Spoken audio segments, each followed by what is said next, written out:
సినీ ప్రేక్షకులు ఆసక్తి ఎదురు చూస్తున్న పాన్ ఇండియన్ చిత్రం కల్కి 2898 అభిమానులు సినీ ప్రేమికుల మధ్య సంచలనం సృష్టిస్తూనే ఉంది. నాగశ్విన్ దర్శకత్వం వహించిన ఈ ఎపిక్ సైన్స్ ఫిక్షన్ చిత్రంలో ప్రభాస్, అమితాబ్ బచ్చన్, కమల్ హాసన్, దీపికా పడుకుని, దుల్కర్ సల్మాన్, దిశా పటాని వంటి స్టార్ స్టడెడ్ తారాగణం ఉంది. సూపర్ స్టార్ మహేష్ బాబు ఈ చిత్రంలో ప్రభాస్ విష్ణు అవతారానికి తన గాత్రాన్ని అందించడం ద్వారా ప్రత్యేకమైన పాత్రలో నటించవచ్చని తాజా నివేదికలు సూచిస్తున్నాయి. అయితే ఈ ప్రాజెక్టులో పాల్గొన్న నటులు కానీ చిత్ర నిర్మాతలు కానీ ఎవరూ ఈ ఊహాగానాలను అధికారికంగా ధృవీకరించలేదు. అభిమానులు ఇప్పటికే ఈ సహకారాన్ని చూడడానికి ఆసక్తిగా ఉన్నారు. దాదాపు 600 కోట్ల బడ్జెట్ తో కలిగి 2898 చిత్రం ఇప్పటి వరకు అత్యంత ఖరీదైన భారతీయ చిత్రాలలో ఒకటిగా నిలిచింది. రిపోర్ట్స్ ప్రకారం ప్రభాస్ అత్యద్భుతంగా రూపాయలు ఈ చిత్రంలో అతని నటనకు 150 కోట్లు మొత్తం బడ్జెట్ లో 25% రెమ్యునరేషన్ గా తీసుకుంటున్నారట. అతని స్టార్ పవర్ సినిమాపై ఉన్న భారీ అంచనాలను చూపిస్తుంది ఈ రెమ్యునరేషన్.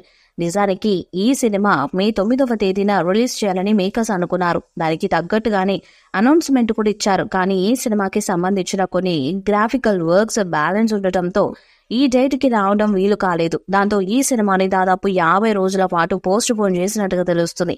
ఇక కల్కి సినిమా జూన్ 27వ తేదీన ప్రపంచ వ్యాప్తంగా రిలీజ్ కి రెడీ అవుతుందంటూ సినిమా యూనిట్ ఒక డేట్ నైతే అనౌన్స్ చేశారు. ఇక్కడి వరకు బాగానే ఉంది కానీ ఇప్పటికే కల్కి సినిమా కోసం పలు రకాల డేట్లని అనౌన్స్ చేసి పోస్ట్ పోన్ చేస్తూ వస్తున్నారు. మరి ఇలా ఎందుకు జరుగుతుంది అనే దాని మీద సరైన వివరణ అయితే ఇవ్వడం లేదు. మరి జూన్ 27వ తేదీకైనా ఈ సినిమాని రిలీజ్ చేస్తారా లేదా అని అనుమానాలైతే వ్యక్తం అవుతున్నాయి.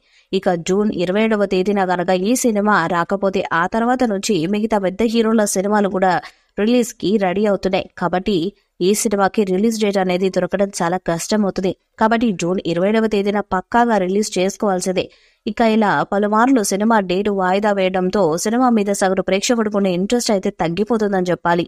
ఇక మే 9వ తేదీన రావాల్సిన ఈ సినిమాని పోస్ట్ పోన్ చేయడానికి గల కారణం ఏంటంటే సినిమాకు సంబంధించిన వర్క్ కొంచెం బ్యాలెన్స్ ఉండటం ఒకటైతే, మరొకటి ఎలక్షన్స్ దగ్గరలో ఉన్నాయి. కాబట్టి ఎలక్షన్స్ టైంలో సినిమాను రిలీజ్ చేస్తే ప్రేక్షకులకు కొంతవరకు ఇబ్బంది కలిగే అవకాశాలున్నాయి. కాబట్టి ఈ సినిమాను పోస్ట్ పోన్ చేశామంటూ ఈ సినిమా ప్రొడ్యూసర్ అయిన అశ్విని దత్ తెలిపారు. ఈ వీడియోపై మీ అభిప్రాయాన్ని కామెంట్ బాక్స్ లో తెలియజేయండి. వీడియో మీకు నచ్చితే లైక్ చేయండి, షేర్ చేయండి, కామెంట్ చేయండి. మరిన్ని అప్డేట్స్ కోసం మన ఛానల్ ని సబ్స్క్రైబ్ చేయండి. అలానే పక్కన ఉన్న గంట సింబల్ ని గట్టిగా కొట్టండి.